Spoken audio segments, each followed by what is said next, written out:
Hey guys, tonight's absolutely thrilling episode is about a world where garlands, togas, and colossal statues tried their best to hide the truth. Life under Roman rule was brutal, beyond modern imagination. Welcome to 7 Shocking Revelations about Life Under Roman Rule and More, where we toss aside the polished marble facade to reveal the gritty, often scandalous realities that every Roman tried desperately to ignore. Whether you adored the coconut-scented oils or choked on the dust of the Forum, one thing was clear. The empire wasn't just about conquering lands and building aqueducts. No, it was a relentless grind of survival, social farce, and some seriously eyebrow-raising ancient secrets that would make your grandma clutch her pearls, if she weren't too busy running from a legionnaire's mood swings. Now you might think you've read enough about gladiators, emperors in their togas, and the odd Roman orgy thrown in for dramatic effect. But what if I told you that beneath it all lurked a complex web of social contracts, euphemistic companionships, and friendly arrangements that civilized historians politely whisper about or conveniently ignore? Brace yourself, because tonight we're diving straight into Venus's veiled deals, that often blurry, definitely controversial business of companionship and morally ambiguous relationships that were as widespread as the empire itself. That charming veneer of Roman decadence.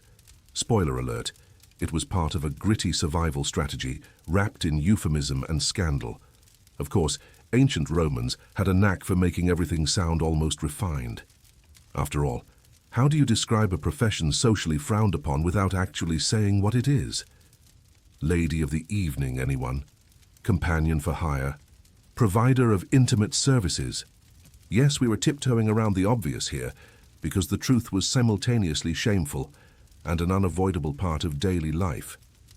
And if you thought the delicate wordplay was the worst part, then hang tight, because the reality of these arrangements involved power dynamics, legal loopholes, and a ruthless marketplace that would make today's tabloids look tame.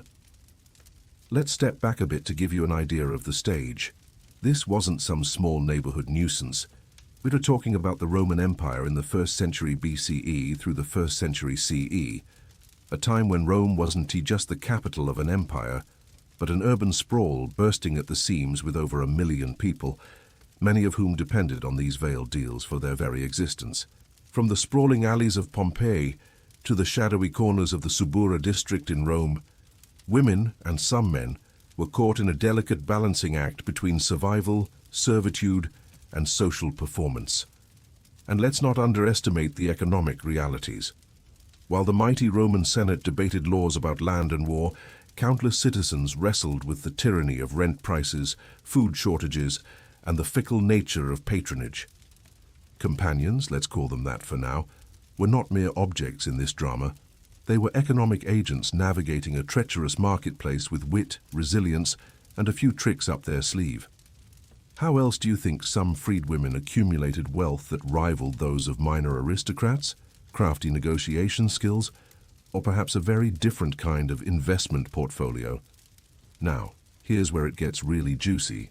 Roman law and societal attitudes codified these relationships less as personal choices and more as systemic institutions, some legal, many not so much, where morality was a matter of perspective, convenience, and power. The infamous Lex Julia, introduced by Augustus himself, tried to legislate morality with stiff penalties for adultery and certain inappropriate liaisons, but as you might expect, the Roman elite found ways to work the system to their advantage. Offerings made behind closed doors, recorded as official patronage, companionship, marketed as socially acceptable alliances. You see the pattern here. The more you tried to legislate love and companionship, the blurrier the reality got. Take, for example, the legendary imperial court of Emperor Nero. What horrors and delights unfolded in those marble halls. Nero's relationships were the stuff of scandalous whispers and horrific rumors. Promiscuity was both a weapon and a form of entertainment. Behind the official titles and statues dedicated to gods like Venus lurked a culture where vulnerability was traded like currency, and survival meant playing roles with ruthless pragmatism. Remember, For many, these relationships were less about romance and more about protection, patronage, and sometimes pure survival in a city where being out of favor could mean exile or worse. But it wasn't just women who fell into these labyrinthine social contracts. Men too found themselves in varying shades of these veiled arrangements, often depending on their social status, economic fortune, and personal ambitions. Some were patrons, wielding protection and money like shields. Others, unfortunate enough, found themselves at the mercy of the societal tides, their reputations hanging by a thread. The lines blurred, morality adjusted, and public opinion was always a fickle beast that could turn on a dime. And yet, despite the dark undercurrents, the culture celebrated a grotesque kind of openness. Art, literature, and public displays often referenced these veiled deals in ways both subtle and explicit. Writers like Ovid and Martial used satire and poetry to expose the often grim realities behind the euphemisms. They mocked the pretenses, exposed hypocrisies, and dared to point out what some in power wished to remain hidden. Because if anything, Rome was a city of contradictions, religious fervor mixed with decadent indulgence, public virtue entangled with private vice. But wait, there's more disturbing evidence of these societal arrangements we haven't touched on yet. Tombstones, graffiti, and archaeological finds from places like Pompeii reveal candid admissions and coded messages about companionship, loyalty, and even betrayal. Yes, Romans literally left their secrets etched into walls and memorials, like a confessional booth for the ages. From the crude, sometimes hilarious graffiti found in brothels to statutes honoring favored companions, the physical evidence forces us to confront the reality that these veiled deals weren't just rumors. They were institutionalized facets of everyday Roman life.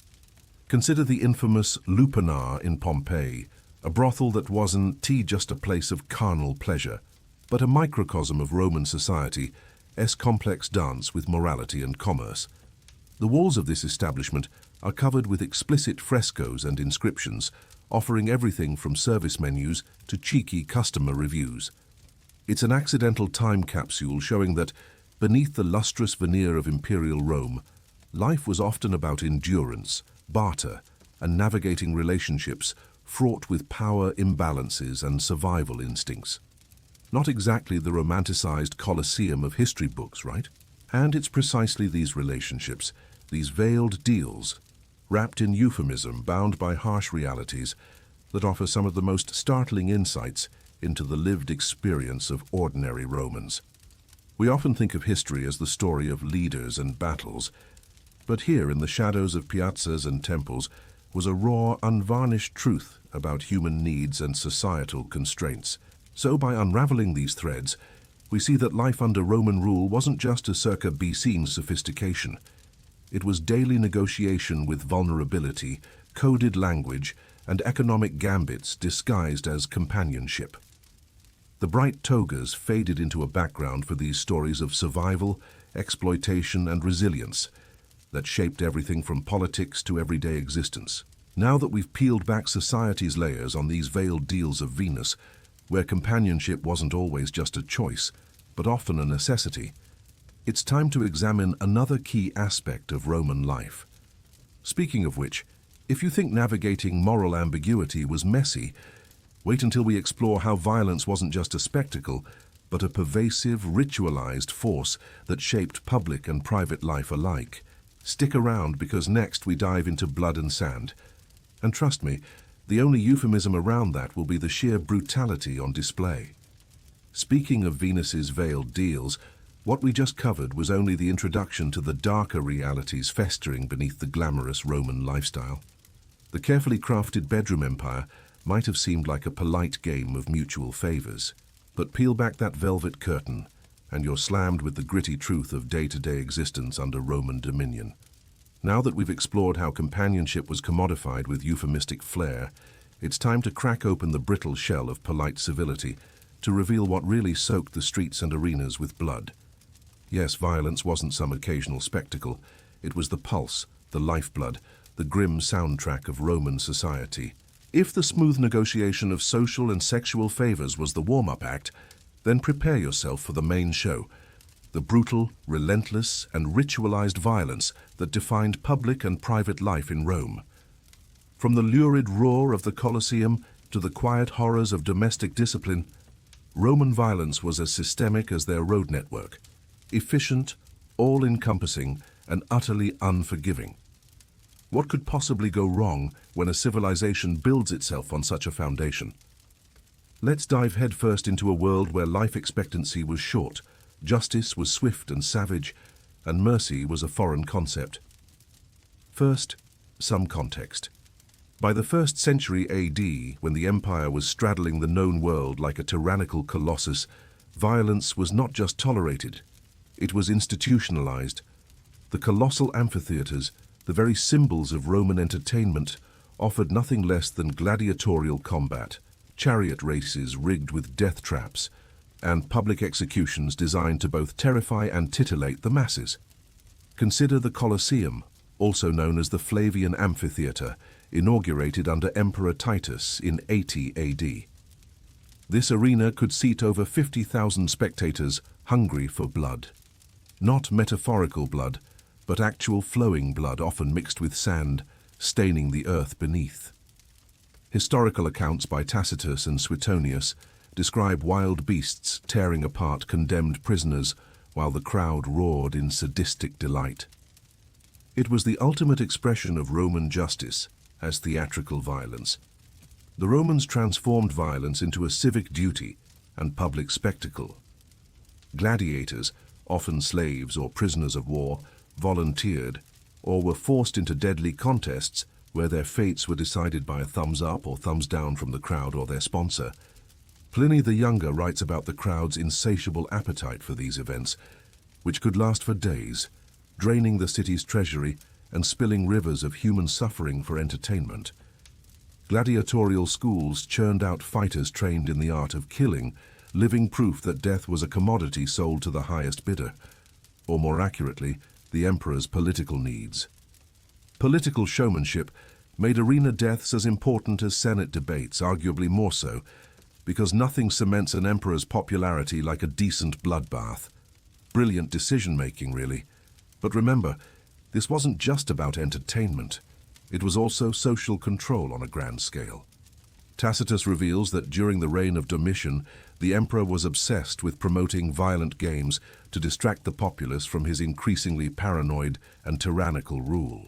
What better way to keep people docile than by letting them live vicariously through gladiators? It's like giving today's politicians the game controller to a virtual murder spree, vastly more effective than a simple town hall meeting. However, public arena violence was just the tip of the sanguinary iceberg. Roman law was harsh and its enforcement brutal.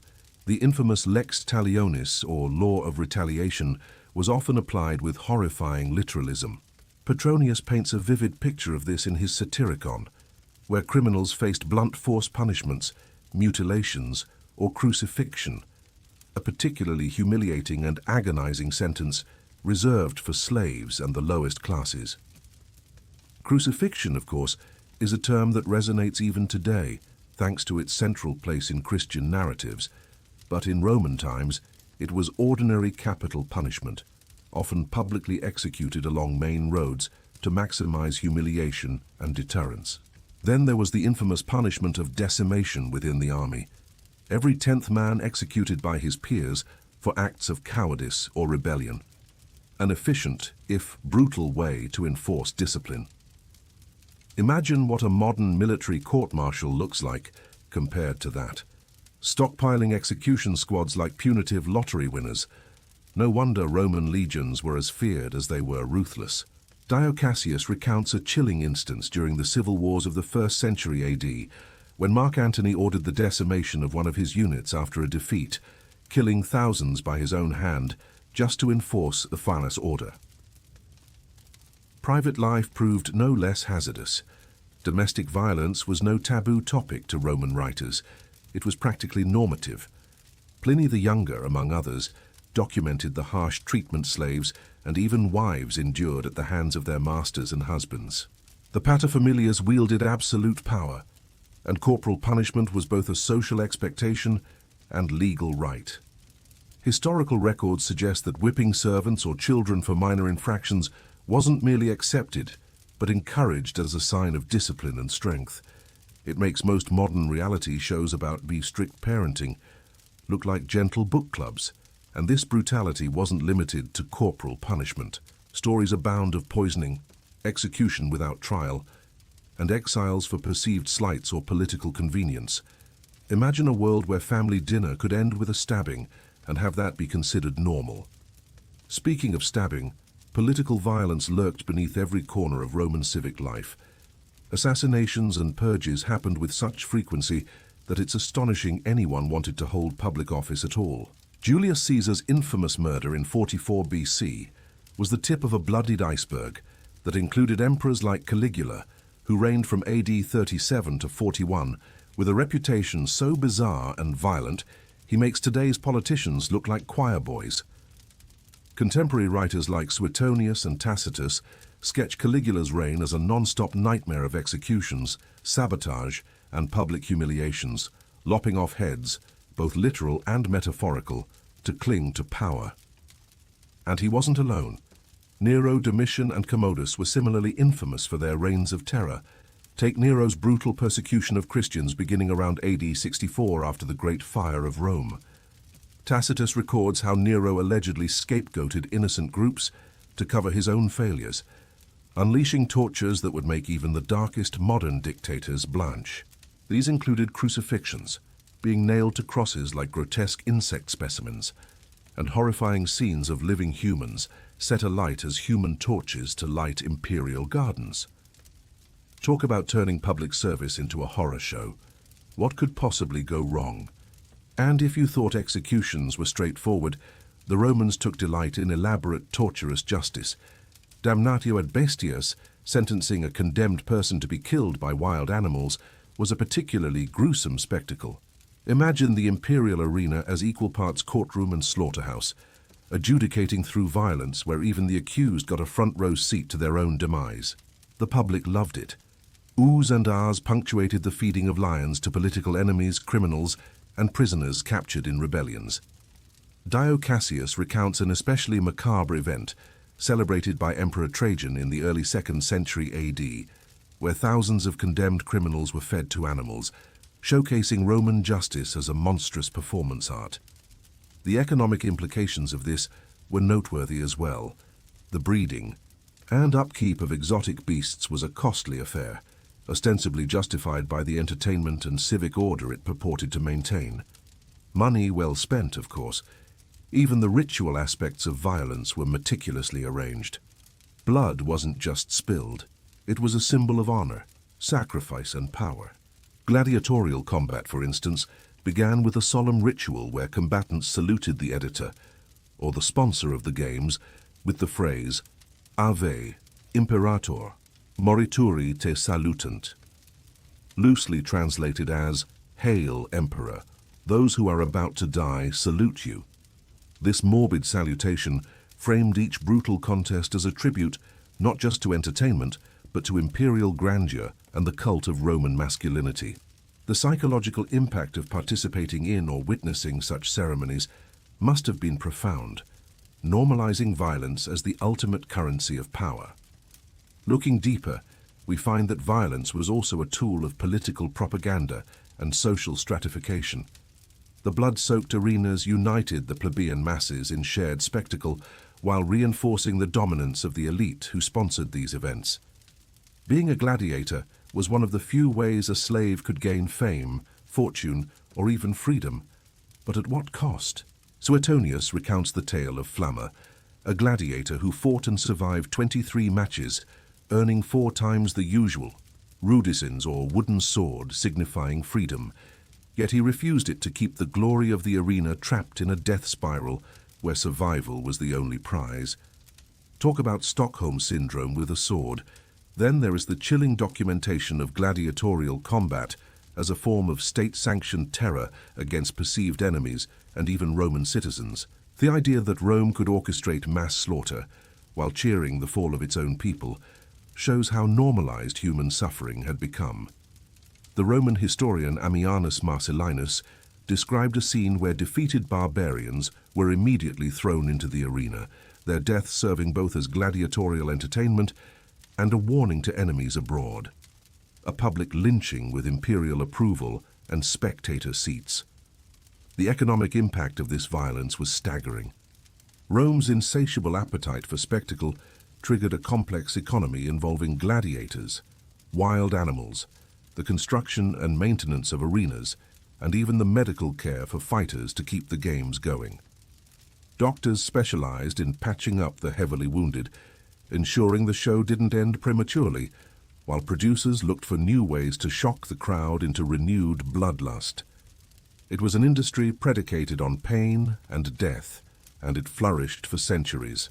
Yet despite the pervasive violence, or perhaps because of it, Roman society exhibited contradictions that make modern psychologists raise their eyebrows. The simultaneous glorification and regulation of brutality suggest a collective denial of vulnerability as a means of social cohesion. The ritualized aspects of violence might have served to contain chaos by turning random brutality into structured, predictable events. Picture organized mayhem as crowd control, a televised war zone where everyone knew the rules, except no one was truly safe. But wait, there is more disturbing evidence, the private sadism hidden in the shadows of elite villas and silent courtyards.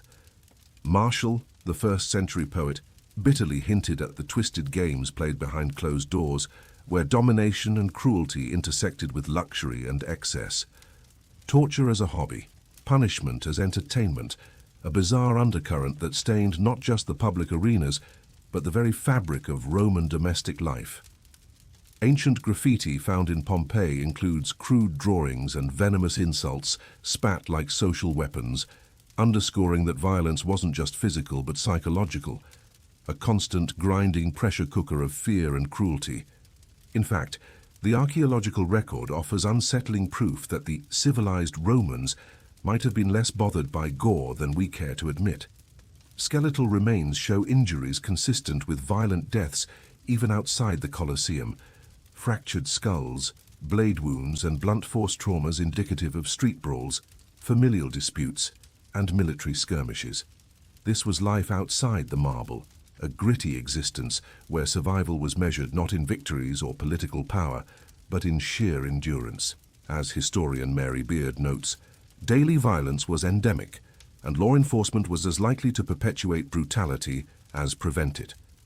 It was a society where a simple insult might escalate to bloodshed on the spot, and the only justice was the one delivered by the strongest fist. What could possibly go wrong? And yet this wasn't unique to Rome. Many ancient civilizations were brutal, but Rome's combination of scale, spectacle, and mechanized cruelty was unparalleled. It's like comparing a street brawl to an arena massacre. Rome had spectacle murder down to an art form. It sets a brutal template that echoes through history, influencing military, political, and social structures well into the modern era. You might see a faint resemblance in how some regimes today stage public punishments or manipulate media spectacle to consolidate control. A chilling reminder that though centuries separate us, the taste for spectacle violence seems tragically eternal. As we look at the barbarism cooked up inside the Roman cauldron, it is impossible to ignore how the sword and the whip held together an empire that otherwise could have fallen to chaos. Violence wasn't random or accidental. It was the grease that kept the Roman machinery turning. From the blood-soaked sands of the gladiatorial arena to the quiet brutalities of domestic authority, it was a civilization that thrived by choreographing cruelty. As Nero's torch burned parts of Rome to the ground in 64 AD, the flames illuminated a society that celebrated destruction with disdainful glee. What a legacy. So, having waded knee-deep through the carnage of Roman life, where does this leave us? Well, it leaves a sobering understanding that our polished notions of ancient Rome are more fantasy than fact. The blood and sand of Roman rule weren't just metaphors, they were brutally literal. Life was cheap, suffering was public, and violence was the lingua franca of power. Keep that in mind next time you see a marble statue or a pristine mosaic. Beneath that beautiful surface is a buried nightmare. But wait, there's more to uncover. As pervasive and structured as Roman violence was, it also bred a strange obsession with ritual and custom that defies easy comprehension. In our next segment, we'll unpack the grotesque habits and bizarre customs. The rituals so weird and macabre, they make today's reality TV look like Sunday school. From lunatic ceremonies to social oddities, you're about to see how Rome's underbelly wasn't just bloody but downright bizarre. Speaking of systematic violence, the bizarre ceremonies we're about to uncover will make assassination look like child's play. The brutal spectacle of Roman violence we've just dissected was nothing if not systematic and theatrical, like the world's most macabre reality show with zero commercial breaks. But here is a twist. The Roman appetite for the grotesque didn't stop at blood and sand. If gladiators and executions seem extreme, wait until you hear about the customs that lurked beneath that public brutality. These weren't just bizarre, they were integral to how Rome functioned, how it survived, how it thrived on madness wrapped in ritual. Let's begin by peering into the shadowy corners of Roman social behaviors and rituals, where the line between the sacred and the sickly blurred beyond recognition. While the Republic and Empire are renowned for their public displays of power, triumphs, oratory, and infrastructure, what truly gripped the Roman psyche were customs so strange, so grotesque, that they make even today's darkest internet subcultures look like quaint hobby groups. Take, for example, the notorious practice of augury and haruspicy. Romans didn't just trust elected officials or generals, they depended on reading the entrails of sacrificial animals to pronounce decisions of war and peace. It wasn't about thoughtful deliberation, oh no, they sliced open sheep at the flick of a knife, then inspected livers to divine the future. Suetonius writes of Augustus consulting musty livers before setting policies, making Romans the original gut-feel decision-makers quite literally. What kind of person entrusts the fate of an empire to the squishy bits of a dead creature? Someone who thought this was as naturally sensible as checking Twitter today for breaking news. But wait, there's more disturbing evidence of Roman eccentricity in public rituals. The Saturnalia, often remembered as a festive pagan precursor to Christmas, was less a merry celebration and more an unrestrained license for social inversion. Slaves were temporarily king for a day given gifts and allowed to mock their masters openly. Chaos, yes, but with a dark undercurrent, violence wasn't far off the party. Juvenal complains bitterly about the excesses, how the Saturnalia led to widespread drunken brawls, uncontrolled debauchery, and social order turned to farce. Imagine your office Christmas party, but instead of awkward secret Santas, the mailroom clerk publicly humiliates the CEO and everyone's armed. What could possibly go wrong? Speaking of flouting norms, Romans had an almost fetishistic approach to public baths.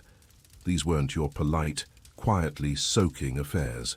Bathhouses were a curious blend of communal cleanliness, business meetings, and open-door brothels. Tacitus describes them as venues where political gossip mingled with bare skin and less formal negotiations. In fact, Emperor Caracalla built his grand baths in the 210s AD, not just to promote hygiene, but to flaunt imperial generosity and probably to enjoy a few intimate liaisons without the hassle of moral judgment. Bathhouses could get so wild that some patrons reportedly lost clothes, dignity, and even lives to drownings during drunken fights. Again, class distinctions blurred hilariously here. Senators and slaves alike could find themselves in awkward proximity, and not just physically.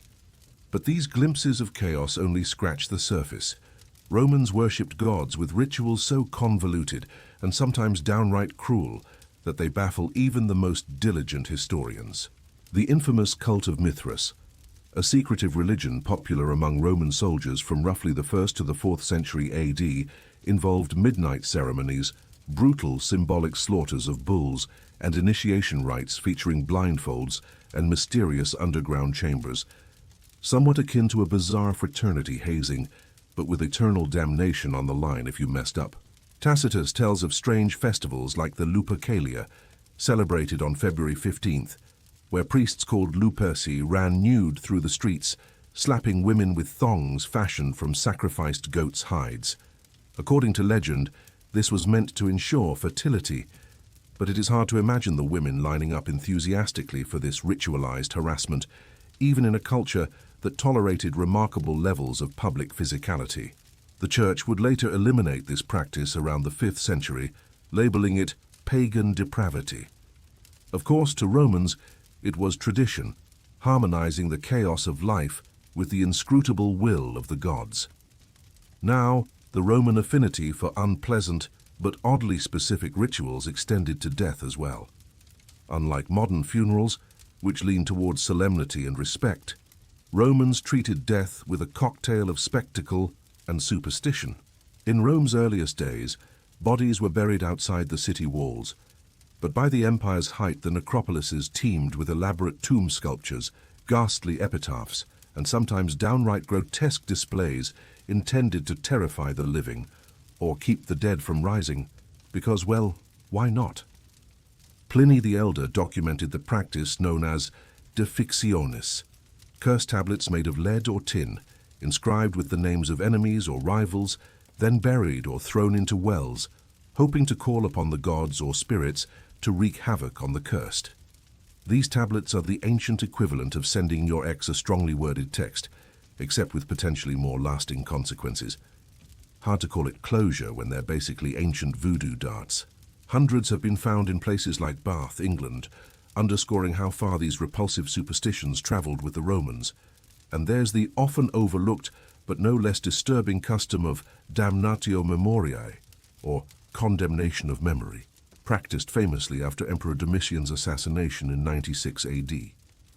When the Senate really wanted to erase someone from public memory, care to think of it as ancient cancel culture, they would have statues defaced, inscriptions chiseled off, names scrubbed from records. What emerges from this evidence is a pattern of systematic madness that weaponizes social erasure, not just as punishment, but to control history itself. If you were politically inconvenient, you didn't merely get assassinated, your very existence was scrubbed clean. The 19th emperor never happened. This makes today's political smear campaigns look like a kid's game of tag. Speaking of assassination and erasure, we must revisit the curious rituals surrounding imperial power itself. The imperial cult worshipped emperors as gods, a convenient way to solidify loyalty through enforced religion. But this veneration was anything but straightforward. Take Nero, who declared himself a god while Rome burned in the Great Fire of 64 AD. Suetonius and Tacitus both report that Nero staged theatrical appearances as a god incarnate, but also engaged in orgiastic festivals that involved statues of himself being paraded through the city alongside naked dancers and drunken mobs. His bizarre insistence on godhood combined with public debauchery eventually disillusioned even his closest supporters. Emperor Elagabalus, ruling from 218 to 222 AD, pushed these extremes further. Known for his scandalous lifestyle and religious innovations, including marrying a Vestal virgin, an action practically sacrilegious in Roman eyes, Elagabalus fused Roman traditions with Eastern sun god worship. He introduced ritual sacrifices that reportedly involved tossing citizens' heads filled with flaming pitch into crowds. Talk about crowd control. His eccentricities extended beyond religion to personal behavior. Cassius Dio and the Historia. Augusta detail Elagabalus as infamous dinners where he included live animals hidden in platters and allegedly served his guests with food items made from unthinkable sources. Culinary shocks designed to unsettle and assert his absolute power. One of his more infamous pranks, smothering guests with cushions until they suffocated, a dinner party to die for, literally. This extends the theme of Roman customs from public spectacles of violence into intimate, bizarre personal cruelty. And if public rituals and imperial eccentricities weren't enough, everyday Roman life obsessed over taboos that seem almost comically grotesque. Consider the Roman fascination with bodily fluids, including excretions and secretions. Pliny the Elder's Natural History lists remedies involving wearing goat dung to cure burns or applying certain vomits as topical ointments. Roman medical practice wasn't constrained by squeamishness. They believed in the healing power of the disgusting as a literal cure. Roman authors like Juvenal and Martial frequently satirized the fetishistic obsession with body odors and cleanliness rituals that were anything but hygienic in the modern sense. The Romans bred a comprehensive codex of etiquette revolving around bodily functions: who could cough where, how loudly one could belch during banquets, and an acceptance of flatulence as a social weapon. Imagine your dinner party table, where letting one rip was considered a witty insult. It sounds like a poorly run fraternity house, but in Rome, it was the norm and even a tool of dominance. Taking a broader cultural perspective, these bizarre customs reveal a civilization desperately attempting to impose order on chaos through ritualized madness. The strangest practices often served essential psychological and social functions, making the unpredictable, terrifying aspects of life tangible and, oddly enough, manageable.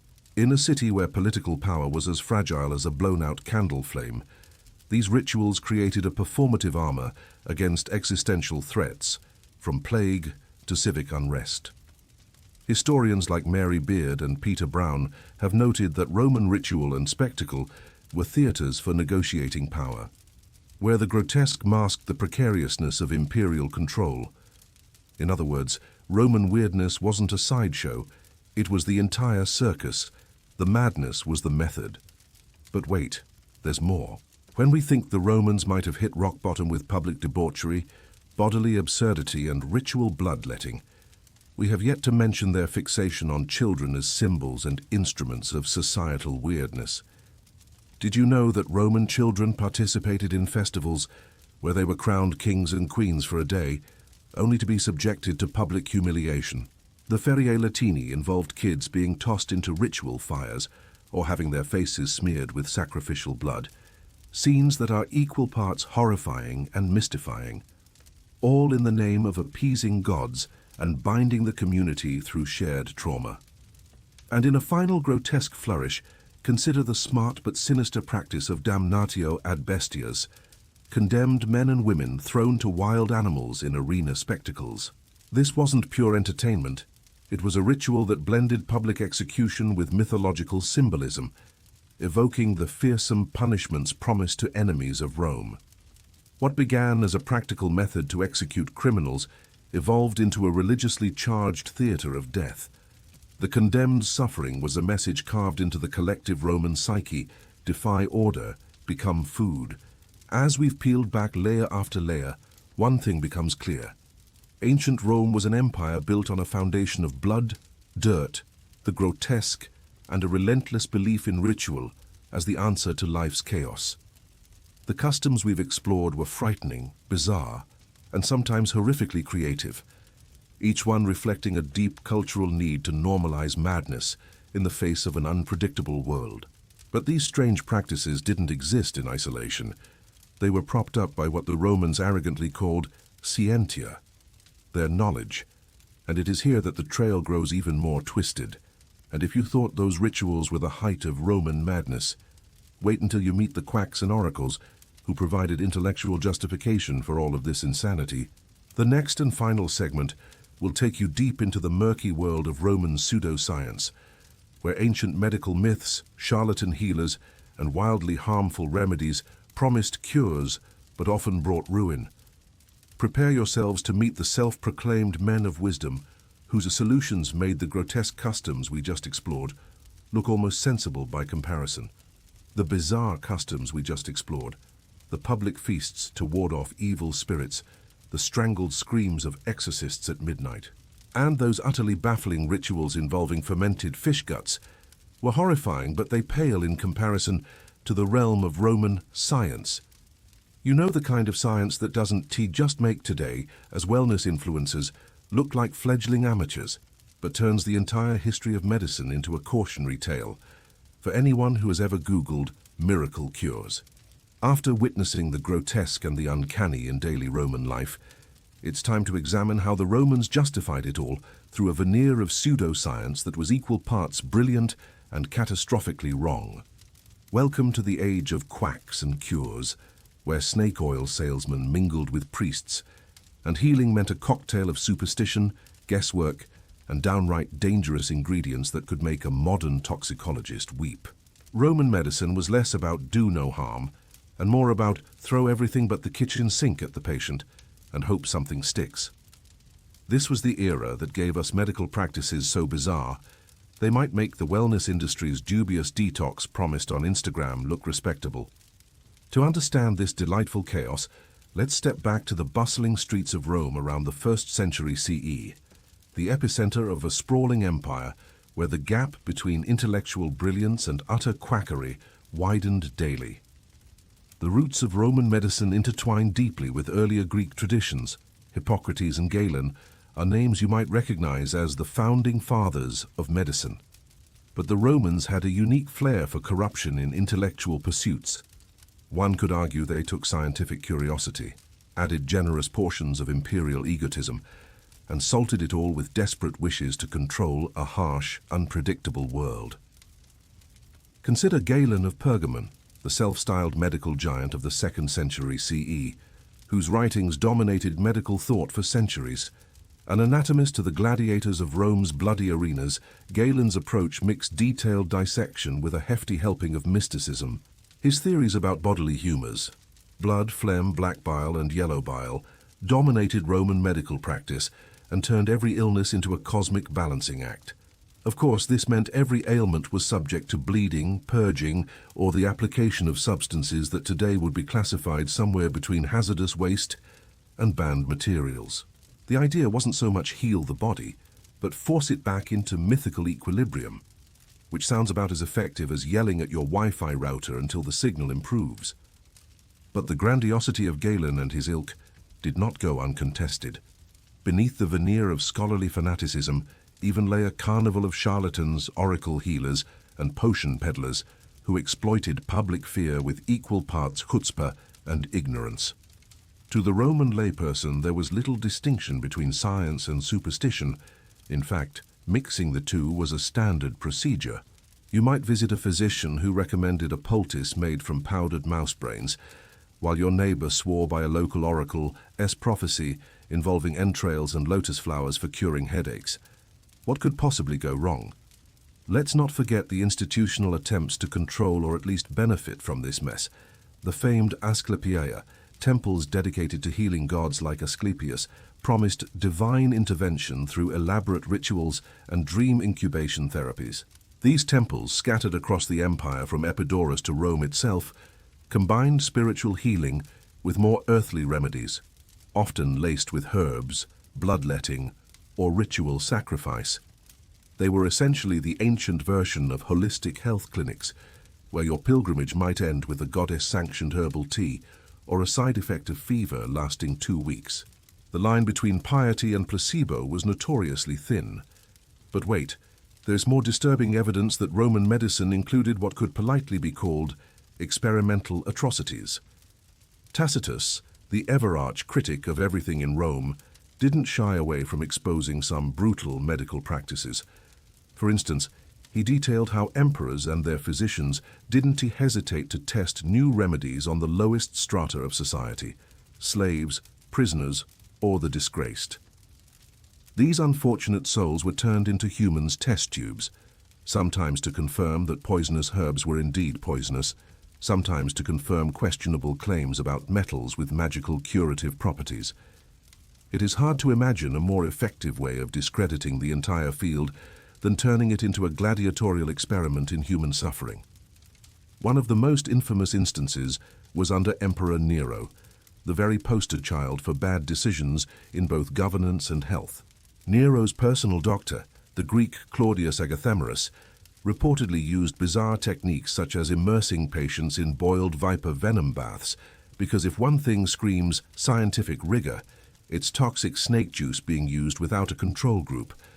Nero's court was a hotbed for these medical breakthroughs, thankfully curtailed only by the frequent executions and political upheaval that removed incompetent practitioners from the scene, though often only temporarily. Parallel to the so-called doctors were the oracles and astrologers whose advice Roman citizens took as seriously as a modern-day emergency room visit. Astrology was not just superstition. It was, for many, a medical imperative. The alignment of stars and planets was believed to affect everything from mood to bodily health. Pliny the Elder wrote copiously about the supposed power of celestial bodies to cause disease or curing it, which meant one NHS horoscope might determine whether to take a remedy or just suck it up and await divine judgment. Sounds eerily similar to today.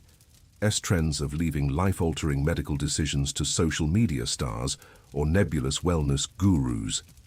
Add to that the entire industry surrounding snake chariots of snake charmers, veterinarians if you will, who dealt in venomous bites as a method of inoculation.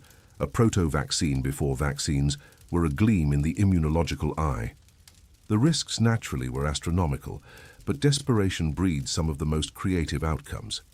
The principle was that smaller doses of poison could stimulate the body to build resistance.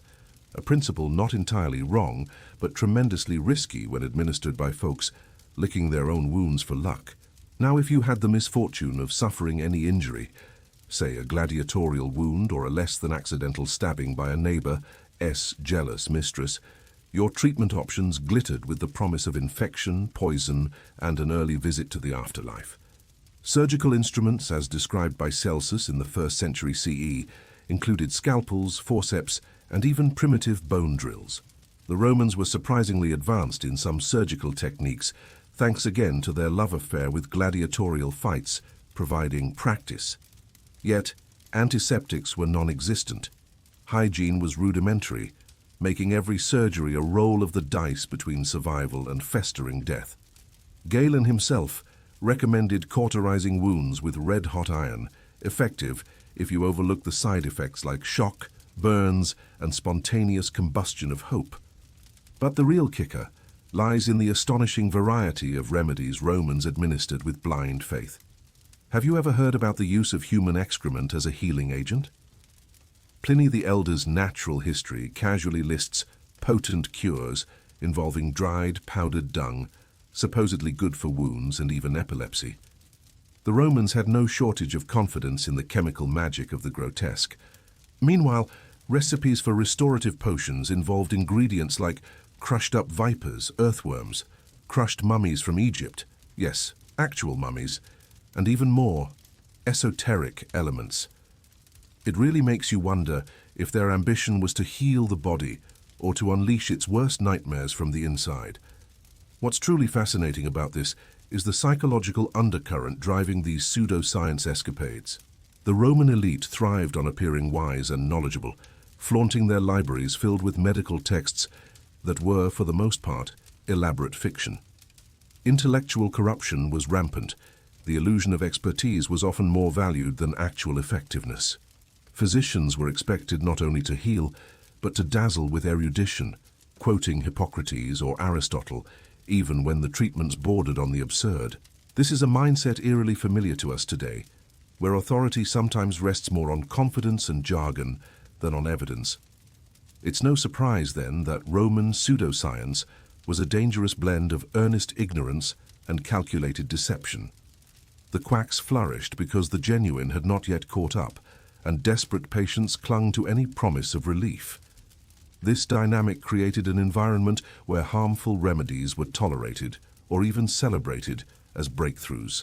The psychological need for control over disease and death made people willing to embark on treatments that today would be classified as medical malpractice crimes. And if you think this was solely a Roman problem, think again. It's astonishing how these ancient medical absurdities echo through the ages. The modern wellness industry often repackages similar nonsense, elixirs that promise eternal youth, detox programs that scientifically remove nothing but your wallet, and a proliferation of miracle cures without peer-reviewed backup. The parallels between Roman snake oil and today's dubious supplements are hard to ignore. Both prey on fear, desperation, and the human penchant for hope, regardless of logic. In fact, some modern conspiracy theories about vaccines and medicines manifest the same distrust of expert consensus that permeated ancient Rome's medical landscape. Roman medical charlatanism also had a darkly political dimension. Take the infamous oracle at Dodona in Epirus. This was less about health and more about control. The priests dispensing healing prophecies often aligned their advice to suit imperial ambitions, knowing their words could sway not just individuals, but entire military campaigns and public policies. Science, not so much. Power, absolutely. One cannot overlook the role of religion and superstition in sustaining this fake science machine. The Romans did not just tolerate these therapies because they worked, they didn't, but because they fit into a worldview in which God's spirits and cosmic forces could be appeased, tricked, or bargained with through the medium of dubious medical acts. This made medicine as much a spiritual ritual as a biological intervention. Which brings us back full circle to the bizarre rituals we explored earlier. Sometimes it was nearly impossible to tell where ceremony ended and medicine began.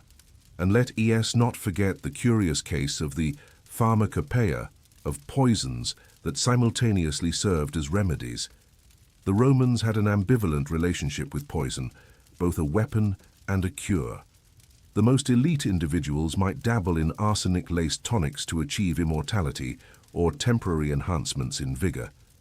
Pliny's natural history details such substances' properties with the deadpan air of a modern-day chemical data sheet, oblivious to the fact that these ancient science experiments often amounted to little more than trial-and-error fatality.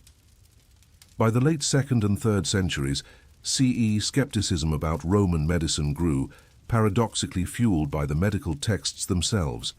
The more voluminous and authoritative the writings became, the more they exposed the lack of consensus and often contradictory advice among doctors. The empire's elite began to favor practical surgery over philosophical medicine, though this was hardly a safer bet, given how brutal and unhygienic the procedures were. Clinics in Rome and Alexandria attempted to systematize care, but the shadow of precedent and superstition loomed large.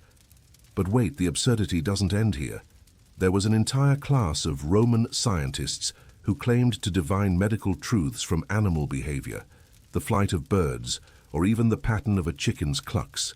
The discipline of augury, though primarily political, spilled over into medicine. One famous story involves the physician Scribonius Largus, who prescribed ailment treatments based on bizarre signs.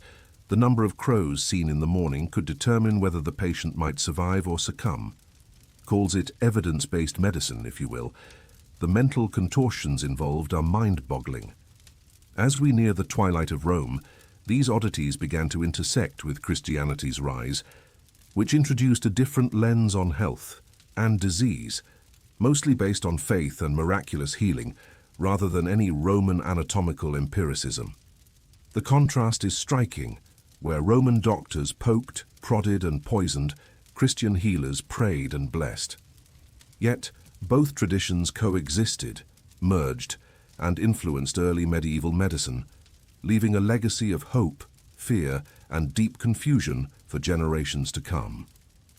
So there you have it, a landscape where genuine medical knowledge was clouded by superstition, cruelty, and charlatanism. Medicine in imperial Rome was not a noble science, but a theater of desperation, ambition, and often dire consequences. It was a heady cocktail of intellectual corruption, political manipulation, and fearful hope masquerading as rational medicine. This wasn't just about bad decisions. It was a system that celebrated the illusion of control in a world ruled by chaos and death. And with that, we start to see how the imperfect and sometimes horrific science of Rome mirrors the modern world's ongoing struggle to separate myth from medicine, wisdom from wishful thinking. The quacks and cures of ancient Rome remind us that the path to true scientific understanding is littered with the wreckage of those who went before, those brave, foolish, or unscrupulous enough to claim they had all the answers.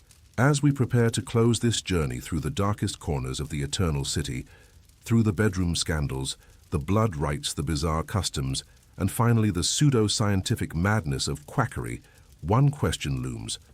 What do all these pillars of corruption and delusion add up to? What lessons from the cruel brilliance and tragic folly of Roman life echo down to us today? In our final segment, we will pull all these threads together for a comprehensive wrap-up, examining how absolute power not only corrupts, but creates entire systems of delusion. turning ignorance into expertise, superstition into science, and charlatanism into cultural orthodoxy. From the sordid chambers of the imperial court to the dusty bones of neglected slaves, from obscene rituals to medical malpractice worthy of horror stories, the story of Rome is a stark warning wrapped in irony. Stay with us as we unravel the legacy of Rome's darkest truths and ponder what they mean for our understanding of power, knowledge, and human nature itself. So there you have it, your absolutely thrilling journey through boring old history. We've explored 4 pillars of Roman corruption that, when combined, created a blueprint for how a civilization can seamlessly cannibalize itself from within. The euphemistic yet ruthless commerce of Venus's veiled deals, the relentless and ritualized brutality that soaked the empire's arenas and alleys, the grotesque, often insane customs that masked chaos with ceremony, and last but certainly not least the pseudoscience and medical quackery that turned hope into horror under the guise of wisdom. But these weren't isolated oddities. They were intertwined elements reinforcing a single macabre system, one where power corrupted not just individuals, but entire institutions, entire ways of thought, entire cultures. Take Venus' whispering corridors of companionship and survival. What looks like tawdry cloak-and-dagger prostitution was actually a complex social contract woven into the very fabric of the city's economic and political life. Whether in the shadowed brothels of Pompeii or the gilded chambers of the imperial court, the commerce of companionship was a performance rife with exploitation, coded language, and legal contortions. The subtle dance of power and dependence here echoes the psychological patterns we observe in corruption. The exchange of vulnerability for protection, the blurring of public and private morality, and the survival mechanism dressed as social alliance. This system didn't just tolerate such arrangements, it institutionalized them, blurring the lines between scandal and necessity. Layer atop this the empire's unquenchable thirst for blood, the gladiatorial spectacles, the horrifying public executions, the ritual punishments ranging from crucifixion to decimation. Violence wasn't a mere tool of oppression, it was the language in which Rome spoke its power to both citizens and slaves alike. The ritualized cruelty was a means to absorb fear and project control, a psychological girding that normalized brutality as civic duty.